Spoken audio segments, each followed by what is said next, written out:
Hey everyone, Anthony Fantano here, internet's busiest music nerd. Hope you're doing well. And let's talk about some of the big pop music news this week. Katy Perry, one of the biggest stars in the pop field, currently losing a gigantic big money lawsuit over her song Dark Horse. According to a jury, it is a ripoff of a song put out by a rapper named Flame years and years ago. Now, this Katy Perry song, you may remember, was produced by Max Martin, and it's a huge pop production, billions of views on YouTube, one of her biggest tracks, period. And I'm pretty familiar with the song, and can't say I'm familiar with Flame's music, though. But I've heard this Katy Perry song enough times that if I were to hear some kind of, blatant ripoff of it, or a song that obviously inspired it, I would pick up on it right away, that I would be, aha, that's it. Wow, you really gutted something out of this track and put it in your own. This person maybe should get a co-writer credit or something, some kind of acknowledgement. I've heard the track enough times I would pick up on such a thing right away. So after hearing about this lawsuit loss, I did the Pepsi challenge. I listened to the Katy Perry song again to refamiliarize myself with it. And it's a very heavy, bassy, mystical pop track with some production that does take some notes from hip-hop music, modern hip-hop music anyway. And then I tried the Flame track featuring Lecrae, and to be completely honest, I am not hearing whatever the hell this jury is hearing. Thematically, musically, production-wise, I don't really think these two songs have much in common. And I think, if anything, what this case highlights, it's how easily you could potentially lead a jury into thinking two songs are the same. And there are a lot of reasons that could be the case. One, I feel like whether you're talking about pop, hip-hop, a number of different genres, a lot of songs, due to hip-hop's prevalence and just sharing in a very small variety of digital audio workstations, a lot of tracks are produced about the same way these days, or pop music in general is becoming more and more homogenous. We are slowly getting closer and closer to a formula by which a lot of popular music functions, no matter what genre you're working in. And combine that with the fact that your average juror, your average person's conception of how wide a world music is, especially in the digital era, may make it easy for you to convince them of the likelihood that they have heard a song. Katy Perry or her producers had to have heard this Joyful Noise song and had to have ripped it off. The inspiration had to have come from this song.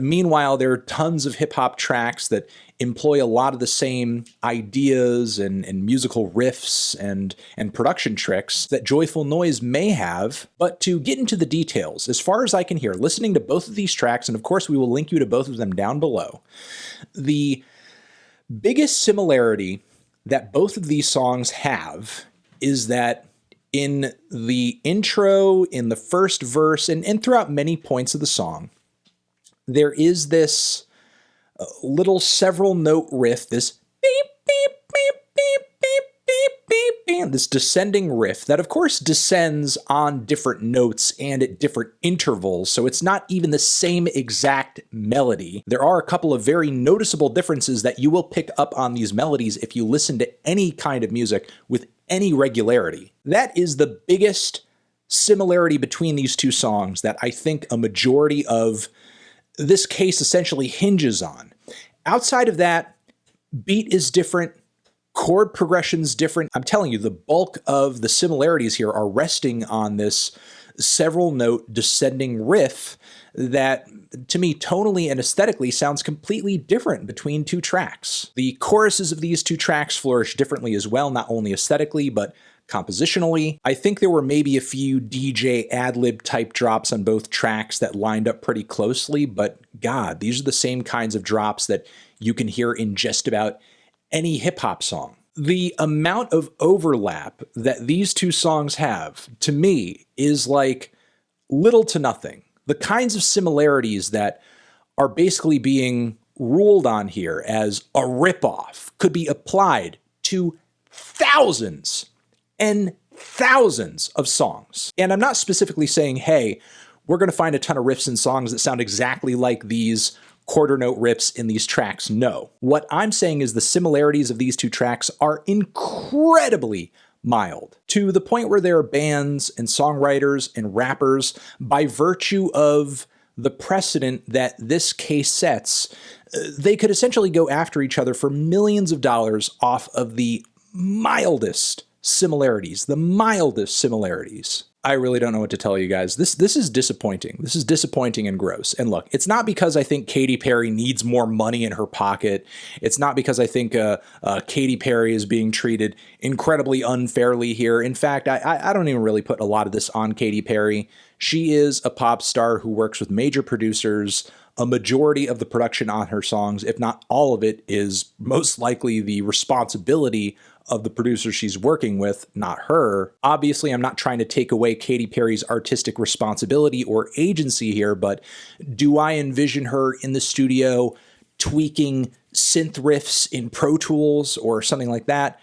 No. Most likely that's on the producers of the track, Max Martin, Dr. Luke, and Circuit. And to push the point even further, even if one of these three heard the production on that Flame track and said, hey, that's kind of a cool riff, we can work that into the Katy Perry song, it was altered, one, and number two, the idea, the amount of musical inspiration that might have been taken from that track and put into this one is not even the same amount of musical inspiration that repeatedly bands like LCD Sound System take from other artists and put into their own songs. I mean, based off of this precedent, do you know how many lawsuits the estates of David Bowie or Michael Jackson could drop tomorrow? All the lawsuits that T.I. or 3 6 Mafia could drop in the wake of this recent surge of trap music? I really don't know what else to say. These lawsuits are aggravating because even though a smaller artist is getting some money here, and that's not necessarily a bad thing, they do set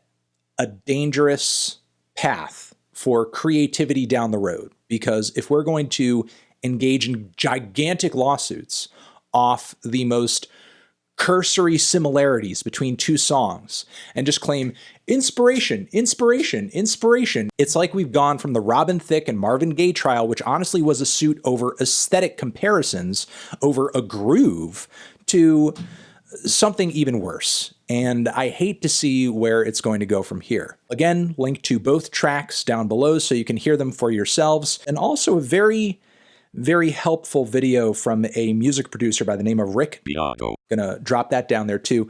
And he breaks down a lot of the complete lack of compositional comparisons between both of these tracks too, in a video where he's going over the melodies and he's going over the chord progressions. It's very interesting and further highlights the lack of commonality between these two tracks and how ridiculous it is that this lawsuit got ruled in the direction that it did. So all of that, again, down below. Check it out. Over here next to my head is another video that you can see. Hit that or the link to subscribe to the channel. You're the best, you're the best, you're the best, best, best. Anthony Fantano, Katy Perry, Dark Horse, forever.